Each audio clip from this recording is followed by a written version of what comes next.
All across America, a great iconoclasm is happening. What started with murmurs of disapproval and the banishing of suspect symbols has become an out-and-out torrent of rage against collective memory. In towns and cities across the South, Confederate monuments that have stood in their silent watch for a century or more are being dismantled and removed in the dead of night by cowardly municipal councils, hoping to appease the howling liberal mob. Frustrated with the slow pace of bureaucratic vandalism, this very same mob has taken it upon itself to engage in vigilante vandalism to destroy these icons in broad daylight instead, literally trampling and spitting on the past with self-congratulatory abandon. This attack on history is not new. It is simply the culmination of a process which has been ongoing in Hollywood and in print for years. The psychological destruction of history has now manifested itself in the physical realm. Yet their actions which aim to show their strength, in reality show their weakness. Though they may be able to operate with seeming impunity, the factor which above all motivates them is fear. They are frightened of history itself, and its power to potentially awaken the spirit of white resistance. It is unsurprising they should accelerate their campaign to destroy history in the era of Brexit and Trump. These electoral earthquakes exposed the precariousness of their ideological hegemony and showed indisputably a hardening resistance to their agenda. But far from backing down in the face of the turning tide, they have sought to speed up their plans to sever nations from their roots, by erasing the great continuous procession of the past. In their efforts to convert all to their nihilistic, relativistic, and hedonistic ideology, tearing down the heroes of history is essential, because the great heroes of the past through their actions proved there are objective standards to live up to. They prove that an individual can transcend circumstance, conquer adversity, and above all, resist the prevailing currents of thought.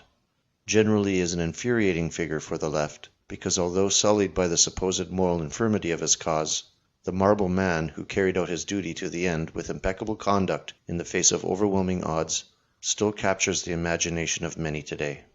They believe by removing his likeness and attempting to erase him from history, they will extinguish his ability to awaken the will to resist in those who are seeking idols in an age of villains.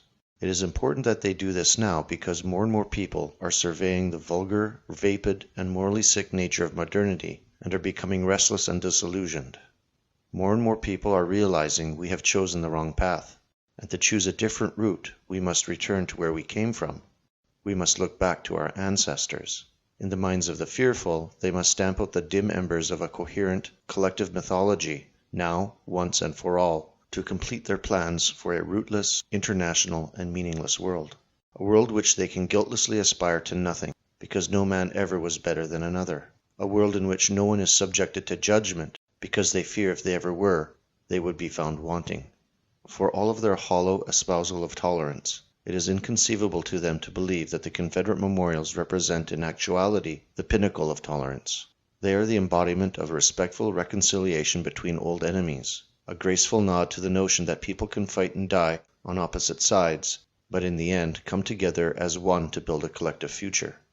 A nation that has the capacity to build memorials to those who disagreed violently with its fundamental ideals without rancor surely is a nation replete with tolerance. If they believe that by destroying these signifiers they can make the past simply go away, they are wrong.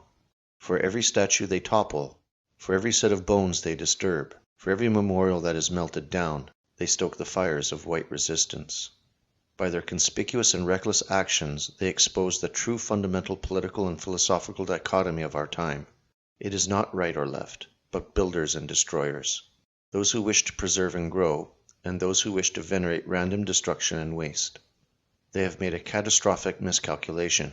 The history of the West is too vast, powerful, and illustrious to be swept away by a few jealous pygmies. It is telling that the statue that was toppled in Durham, North Carolina, was not a memorial to a great general, but a humble tribute to commemorate all the nameless hundreds of thousands of Confederate soldiers who died, not for a belief in some odious economic system or grand ideology, but simply because they were inspired by a deep-seated desire to preserve their locality, their order, and their way of life. In the moment that the monument simply known as Old Joe was cast to the ground and set upon by a frothing mob, it was retroactively vindicated. The great mass of Confederate soldiers was roused to take up arms against their own nation exactly because they feared one day this would happen, that the nation itself would fall into the hands of the ignorant, the fearful, and foolish who sought to erase it. The Vandals may have succeeded in destroying a statue, but in doing so they released the ghosts dormant within. The boiling indignation of any true patriot at the lawless and reckless destruction of our heritage instantly created thousands more supporters of the cause of traditionalism. We may still be outnumbered, but we have something that our enemies will never have. While they live their lives racked by self-doubt, fearful and riven by existential crisis in the meaningless world that they've created, we march with thousands of years of glorious history on our side. Our path may be difficult, but every step we travel, we are cheered on by the multitude of those who fought and died to make our world possible. While the destroyer can only feel strength in the mob, every one of our actions is guided by the wisdom and strength of those who came before us. When we march together, we march not only as friends and comrades standing against the tide of destruction and decay, but we march in lockstep with the tenacious columns of those Confederate soldiers who gave their lives in a heroic act of collective defiance. They may pull down Robert E. Lee, but they will not pull down Western civilization. His likeness may have vanished from many parks across the country, but that is only because General Lee rides again.